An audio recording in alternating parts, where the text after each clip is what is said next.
All right, so are you ready to dive deep into the metaverse today? You know, that whole digital dream that had everybody buzzing a couple years ago? Oh, yeah. We're going through your stack of YouTube videos here. Uh, some are chronicling the metaverse's, meteoric rise, and then others dissecting its spectacular crash. Right. Our mission to figure out what really went wrong. Yeah. Was it all hype, or did something more fundamental trip it up? Yeah. But first, let's rewind back to, say, 2021. Okay. What did you picture when you heard metaverse?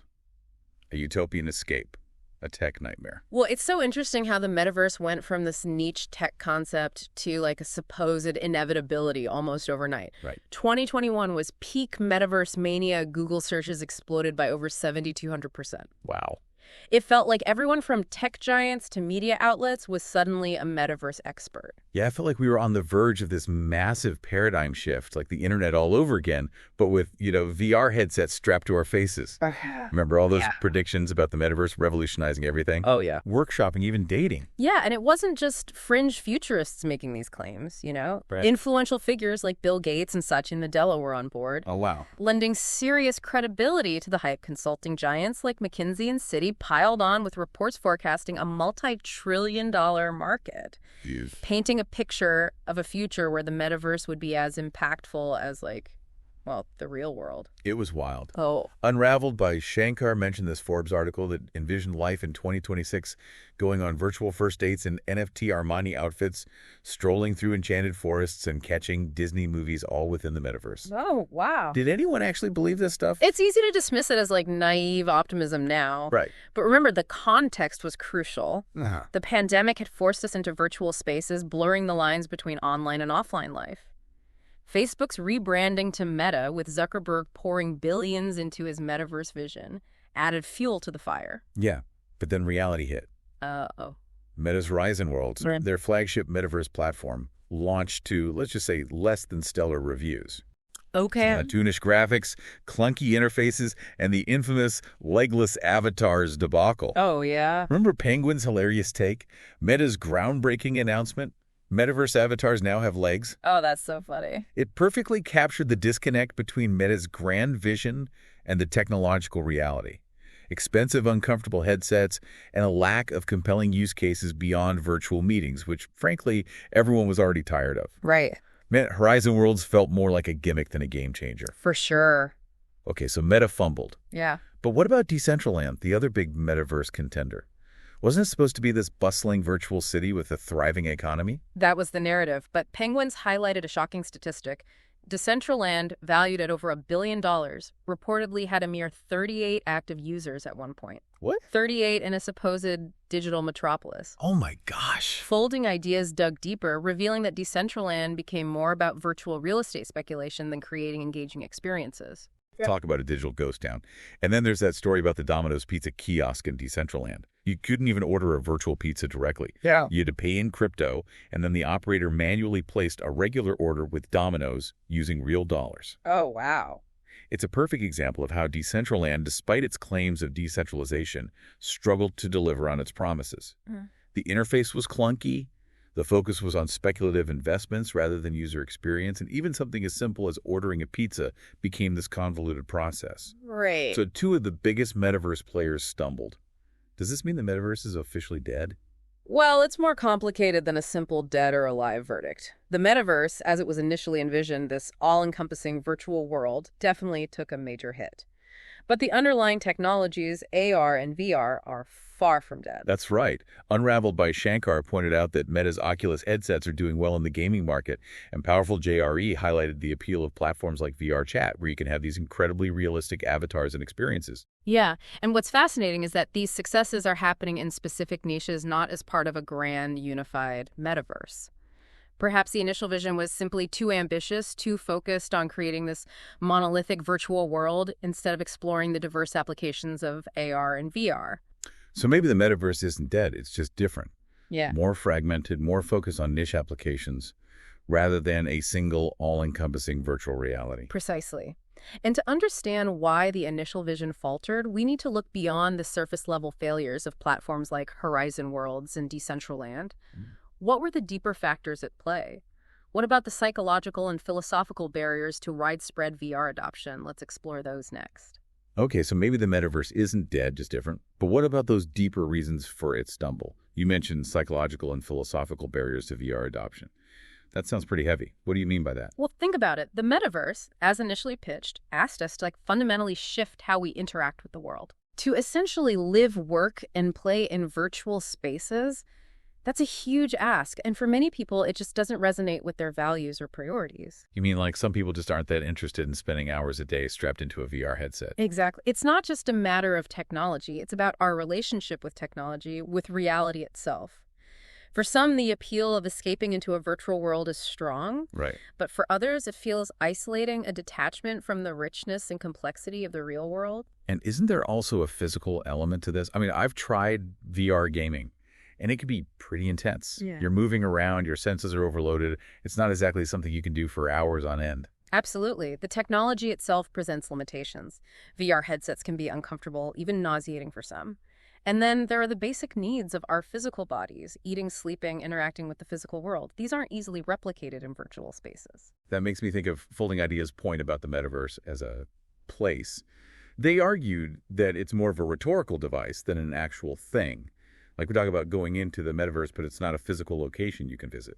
Precisely. It's a conceptual space, a realm of possibilities enabled by technology, but confusing that with a physical reality is where we get into trouble.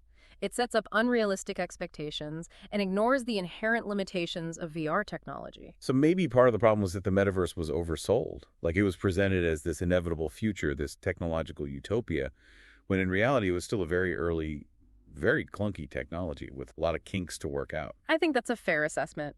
The hype cycle definitely played a role in the metaverse's downfall. When expectations exceed reality, disappointment is inevitable. And speaking of hype, remember how quickly the narrative shifted once AI came along? Yeah. It was like everyone suddenly forgot about the metaverse and jumped on the AI bandwagon. It was a remarkable shift, wasn't it? Suddenly, Yeah. every tech company was touting their AI capabilities and the metaverse was relegated to the back burner. It's like the tech industry has a collective case of ADD, constantly chasing the next shiny object. Well, there's a lot of money and attention at stake, and investors are always looking for the next big thing. The rise of generative AI, with tools like ChatGPT showing immediate tangible applications, simply stole the show. And it wasn't just a shift in public attention. Companies started reallocating resources, shutting down their metaverse divisions. Microsoft disbanded their industrial metaverse team, Disney completely dismantled theirs, and even Meta shifted its focus heavily toward AI. Right. It was a stark reminder that even the biggest companies can get caught up in hype cycles and make miscalculations about the future, and that those miscalculations can have real-world consequences with people losing their jobs and investments evaporating. So is this the end of the metaverse then? Just another tech fad that fizzled out? I wouldn't say that. While the initial hype has died down and the grand vision of a single unified metaverse seems unlikely, that doesn't mean the underlying technologies are going away. In fact, as we mentioned earlier, AR and VR are finding success in specific niches. Like gaming, and you also mentioned healthcare and therapy. Are there any other areas where this technology is making an impact? Absolutely. We're seeing AR and VR being used in education training simulations, even architectural design. Imagine students experiencing historical events in immersive virtual environments, or architects walking through virtual models of their buildings before they're even built. So maybe the metaverse's legacy isn't about creating these vast virtual worlds, but about these smaller, more targeted applications where AR and VR can enhance existing experiences or create new possibilities. That's a great way to put it. It's about focusing on practical applications that solve real problems and meet specific needs, rather than getting caught up in this grand abstract vision of a virtual utopia. And maybe that's a more sustainable path forward. By focusing on these niche applications, we can refine the technology, learn from our mistakes, and avoid repeating the hype cycle that led to the metaverse's initial downfall. Precisely. And who knows, maybe those smaller successes will eventually pave the way for more ambitious applications in the future. But for now, it's about focusing on what works, on delivering value to users, and on building trust in these technologies. So the metaverse might not be the revolutionary, all-encompassing experience it was hyped up to be, but it's still a fascinating and evolving field with the potential to impact our lives in significant ways. I couldn't agree more. And as with any emerging technology, the key is to approach it with a healthy dose of skepticism, to critically evaluate the claims being made, and to focus on the real-world applications that can benefit individuals and society as a whole. Which brings us to another crucial question. If the metaverse does have a future, who gets to shape it? Remember all that talk about decentralization and user ownership? Did that turn out to be just another empty promise? That's a great question, and one we'll explore next. Because as we've seen, the metaverse, despite its initial promises of a decentralized utopia, is still grappling with the same issues of power and control that plague the real world. Okay, so we've talked about the metaverse's stumble, the hype cycle and the shift towards those niche applications. Right. But you raised a really important point about control. Yeah. Remember all that talk about decentralization and user ownership? Was that just another empty promise? Well, the idea was that the metaverse would be this open democratic space where users had more control over their data, their experiences, and even their digital assets. It was supposed to be an alternative to the walled gardens of big tech companies. Yeah, the whole escape from big tech narrative was a big part of the metaverse's appeal. For sure. But it seems like that vision hasn't really materialized. It hasn't, and there are a few reasons for that. Firstly, creating a truly decentralized and user-governed online world is incredibly complex. It requires robust technology, clear governance structures, and most importantly, a community that's engaged and invested in making it work.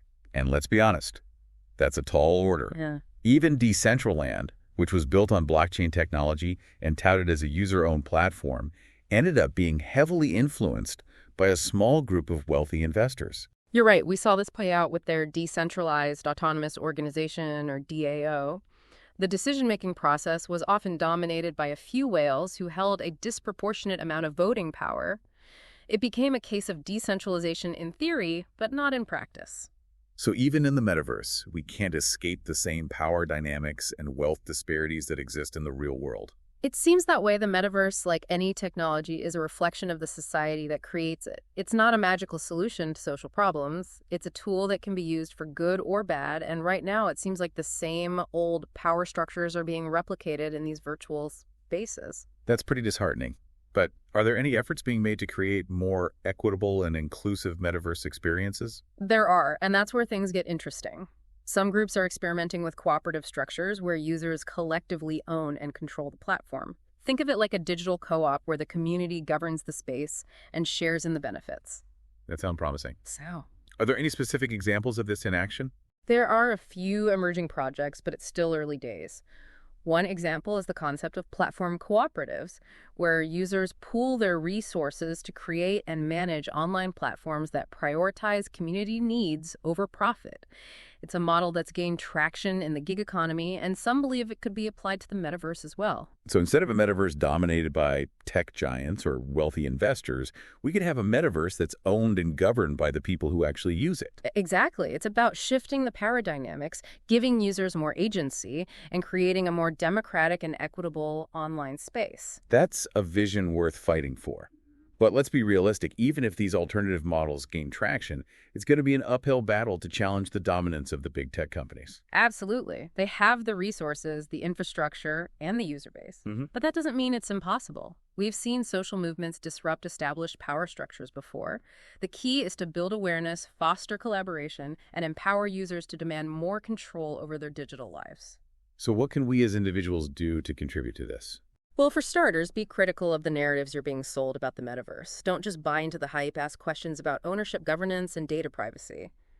Support projects that prioritize user empowerment and community control. And most importantly, engage in these conversations. The future of the metaverse isn't predetermined. It's something we all have a role in shaping. Well, after this deep dive, I'm feeling a mix of disappointment and cautious optimism. Disappointment that the metaverse hasn't lived up to its initial promises, but optimism that there are people working to create more ethical and inclusive alternatives. I share those feelings.